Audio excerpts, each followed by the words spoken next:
Hello everyone and welcome back to Football Forecast. Today we're going to be discussing what I learned from the Champions League Matchday 5. If you enjoy this, it would be great if you subscribe to this channel. So starting off with the Bayer Leverkusen Manchester City game, and it's very clear that Pep Guardiola felt like he could pretty much get away with resting a side against Bayer Leverkusen. I also think he thought if we drop points this game, it doesn't really matter, and they have dropped points in this game, losing 2-0, but basically Guardiola fully rested his side, and this resulted in them losing the game. But what I want to discuss is why has Pep Guardiola has done this, because he's rested everyone, including Donnarumma, playing James Trafford in goal. And I think the first thing to talk about is obviously fixture congestion. They're about to have 3 Premier League games inside sort of 8 days coming up. One of them is Leeds at home, Fulham away, and Sunderland at home. But none of those fixtures, I'm actually thinking, you know what, that's actually really challenging for Pep Guardiola and Manchester City. They should be able to win all of those games. I think the actual reason is really that Pep Guardiola is fearing Arsenal. It's that simple. He is worried about the threat of Arsenal that they could oppose in the Premier League coming up, and he knows he can't go sort of more, I think, than 7 points behind the leaders, and that's what he currently is. I think if he goes more than that, he'll feel like they're pretty much out of the title race. That's sort of the only explanation. It also might be that he's feeling reasonably comfortable in the Champions League, but I don't know if it is that now, because if they lose to Real Madrid away, which is pretty likely that they drop points at Real Madrid away, then Manchester City would be looking unlikely to get into the top 8, meaning they'd have more fixtures on top of the already big fixture congestion. Here is what I learned from the Barcelona-Chelsea game. Starting off with Estevao. Estevao is a brilliant player, and he's proven that once again. I think he could start more minutes for Chelsea. I think he's Chelsea's best winger. He's better than Giddens. He's better than Neto. He's better than Garnacho. And I understand they're just trying to ease him in to his life at Chelsea, but I think he could just play more minutes. He's absolutely top quality. He proved that once again against Barcelona, but this isn't the first time we've seen this. We've seen this in the Premier League this season, and he's just such a threat down that right hand side. Then on to Marc Cucurella. I think Marc Cucurella proved today that he is one of the best left backs in the world. Anybody that doubted this player going into this game has just been proven absolutely wrong, because he absolutely back pocketed what people consider one of the best footballers in the world right now in Lamine Yamal. Yamal had absolutely nothing up against Marc Cucurella. Cucurella was absolutely brilliant in this game, and he was a major reason why Chelsea went on to win this game. Another player was Moises Caicedo. Moises Caicedo was brilliant for Chelsea in today's game. I thought he was a key reason once again why Chelsea won this game, and he once again proves why he's one of the best sixes in the world, if not the best six in the world. He was absolutely exceptional today. And finally, I just can't see Barcelona win the Champions League right now, and that's just based off that I don't think the defence is good enough. Barca's defence is nearly as good enough, and that's partly due to the fact they can't spend a lot of money right now. They don't have the spending power that they once did, so they can't go and just purchase defenders, but it's also the tactics. Like a high line against Chelsea was always going to be a problem today, with the likes of Estevao, Neto and Garnacho getting in behind, and unless they were to outscore them, they were never going to win that game. Chelsea were always going to score a couple of goals in this game, and Barcelona were nowhere near where they need to be going forward, and that is why they lost that game. And there'll be other games where that happens to them this season, similar to what happened to them last year against Inter. Inter absolutely exploited that high line of Barcelona, and I think when they play Premier League opposition, they're going to get caught out by this a lot. For example, if they come up against an Arsenal, a side like that, where they're very solid defensively and they've got the ability to hit you on the break at points, they will get themselves into real trouble. So for now, I just can't see Barcelona winning the Champions League, and I don't think that's going to change because they just can't spend money, and I don't see Flick adapting unless he gets sacked. Let me know your thoughts on what I've learnt. There is a full video available on the YouTube channel now where I went through my full review of this game. To discuss is Dortmund's dominance over Villarreal, and I think what to discuss around this is Dortmund are going to be a threat in the Champions League, as they already are. Going away to Dortmund, that Signet Junior Park, is going to cause sides big problems. If they get into sort of top 8 and get into sort of far into these sort of Champions League knockouts, they will cause sides problems. We saw that last time where they made the Champions League final when no one sort of expected it, knocking out a quality PSG side. They knocked out Atletico Madrid as well on the way to that final. So I think they are going to cause sides problems, and they won 4-0 today against Villarreal, and Guirassy missed 2 penalties. So just showing sort of, I think, how much quality and how good Dortmund can be going forward. Villarreal, I think this is a disappointing result there for Villarreal, because they've actually been a good team so far in La Liga, and I think that also shows the quality of Dortmund in this game. Then got Marseille winning against Newcastle, and the thing I want to discuss around this is Nick Pope, because Nick Pope once again has cost his side in the game. He's come out for a ball that he can't get to once again. This is a common occurrence with Nick Pope, and I think at some point Aaron Ramsdale should be starting for Newcastle. I think he's a more competent keeper. I think he's less mistake prone, but especially this sort of mistake, you can't keep making this sort of mistake because it's costing your team, and it's cost you what could have been a vital point in the Champions League today. And actually, it could have been all 3 points, because this is just after half time, and it just ruins, I think, the half for Newcastle. Immediately after as well, Aubameyang scored again, and I think this is such a costly moment in this game, considering Newcastle actually held the lead in this game. They were 1-0 up through Harvey Barnes. This is so frustrating for Newcastle, considering they're 1-0 up against Marseille, and this just completely changes the game, because it's just after half-time, about 10 seconds after half-time, and he's doing that. And it's just, well, as I was saying, it's not something that's just a rare mistake from him. He's done this before, and I do think this is a terrible mistake by Nick Pope. So then we're on to the next day, where there was so much to discuss and talk about. I'm going to start with the Arsenal-Bayern Munich game.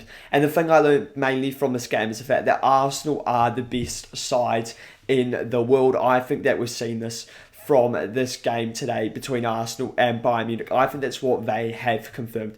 Arsenal are the best. They won 3-1 against Bayern, and it was a convincing 3-win for Arsenal over Bayern Munich. They deserved to win this game, and it could have been more goals. And for me, whoever won this game today in a decently convincing fashion proved to me that they are the best side in the world, and I think that's what Arsenal did. I know a lot of people will say after this result that the reason that Bayern didn't stand such a good chance this game is because a player like Luis Diaz was out. Bayern Munich also had some other injuries, but Gabriel was out for Arsenal. Arsenal is arguably one of Arsenal's most important players. He's such a threat from set pieces, and Arsenal may well have won by more if Gabriel was on the pitch, because the amount of open head chances that they did have. They also were without Martin Odegaard, they were also without Gyökeres, and they were also without Kai Havertz. So they had some big injuries as well, Arsenal. So I don't think this is an excuse as much for Bayern Munich. I know a lot of people will say after this result that the reason that Bayern didn't stand such a good chance this game is because a player like Luis Diaz was out. Bayern Munich also had some other injuries, but Gabriel was out for Arsenal. Arsenal is arguably one of Arsenal's most important players. He's such a threat from set pieces, and Arsenal may well have won by more if Gabriel was on the pitch, because the amount of open head chances that they did have. They also were without Martin Odegaard, they were also without Gyökeres, and they were also without Kai Havertz. So they had some big injuries as well, Arsenal. So I don't think this is an excuse as much for Bayern Munich. What I'm going to be discussing is around what I learned from the Liverpool PSV game. And look, more and more fans are starting to turn on Arne Slot. I think a lot more fans are starting to become slot out. And look, as a Liverpool fan, this is so frustrating to be in this sort of situation. And it's just sort of hard, I think, to sort of tell what is the real problem. I think it's very clear, and from today's game and what we've learned, Slot continues to make errors in his judgment. Today, for example, not playing Joe Gomez over Canate, I think was a terrible decision.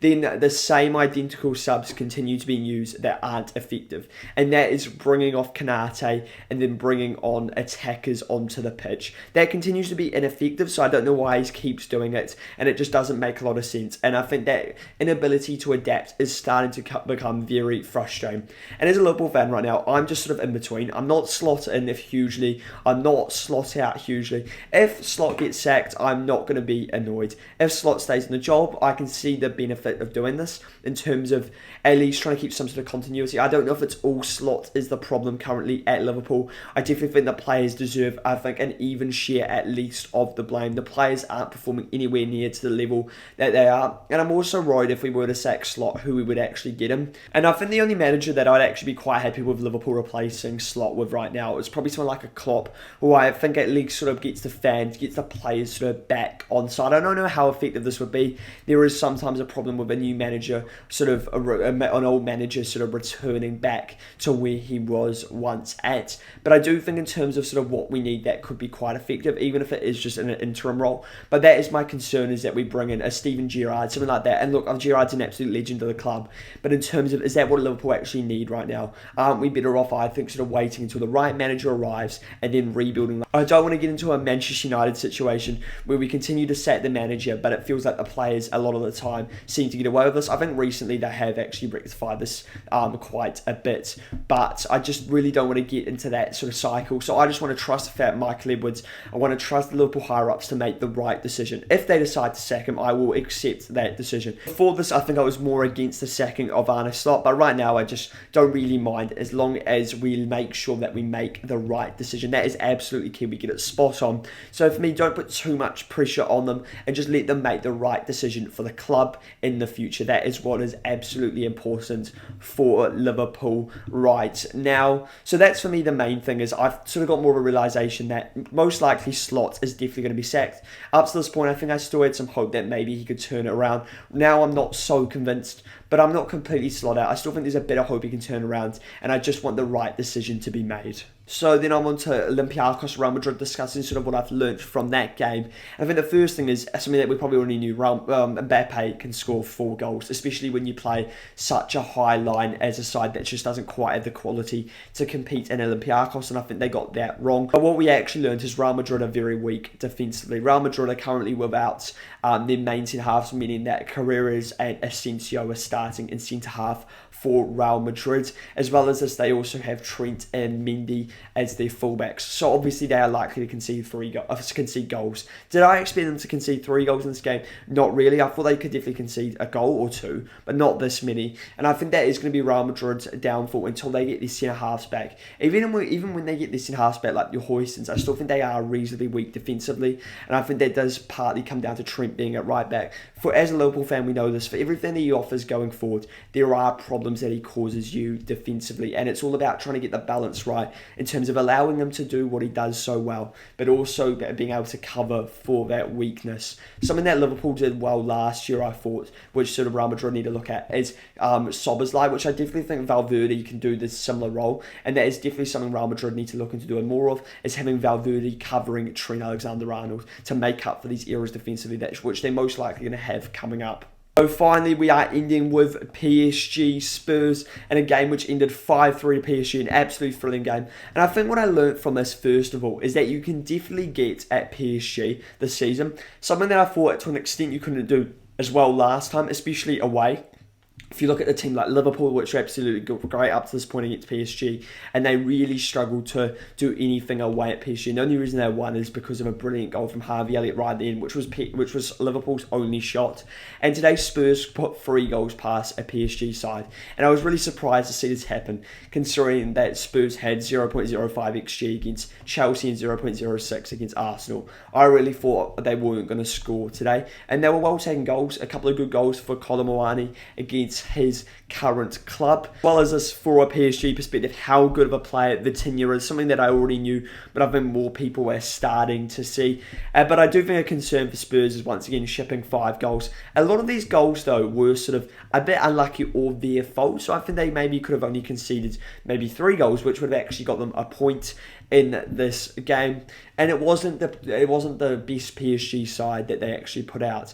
They didn't have Ousmane Dembele or a Desiree Doué starting in this game. Look, they still had some quality players on the pitch, but it wasn't a brilliant PSG side. And look, PSG actually did get bailed out by a brilliant Vitinha goal. So Spurs, I don't think, were awful in this game. They were a bit unlucky to concede 5 goals. And I do think that somehow this is actually progress, conceding 5 goals, because they looked way better, more on the front foot today, which they had failed to do in the previous games.